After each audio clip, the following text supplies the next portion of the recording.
నమస్తే. నా పేరు శ్రీమంతుల కిషోర్. 47వ డివిజన్ ఇన్ఛార్జిగా అధ్యక్షుడిగా పనిచేస్తున్నాను. వార్డు ఉదయాన్న విజిట్ వెళ్ళినప్పుడు ఉదయాన్న 6 నుంచి త్రాగునీటి సమస్య కమిషనర్ గారికి చెప్పాను. అలాగే వార్డులో బోరు సమస్య చెప్తాను. ముందు త్రాగు నీరు గురించి చెప్తానండి. ఫస్ట్ ఉదయాన్న 6 నుంచి 7:30 దాకా వదిలినప్పుడు నీళ్ళు దుర్వాసనతో డ్రైనేజ్ నీళ్ళు కలిసి ఆ నీళ్ళు తాగడానికి పనికి రాకుండా స్థాయిలో ఉంది. దాని మీద ఫిర్యాదు కమిషనర్ గారికి చెప్పాను.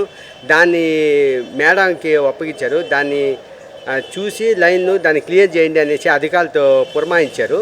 అలాగే బోరు విషయం, సవరైజ్లో బోరు ఇంకా వచ్చేది ఎండాకాలం వచ్చినట్టు నీళ్లు మున్సిపాలిటీ నీళ్లు వదిలినప్పుడు కొలాయి పగిలినప్పుడు ఇంకా 4 రోజులు 5 రోజుల దాకా నీళ్లు రాకుండా పోతుంది. ఈ బోరు ఆ 47వ డివిజన్లో మా వార్డు ప్రజలకి ఉపయోగపడాలనేసి ఉద్దేశంతో కమిషనర్ గారిని కలవడం జరిగింది.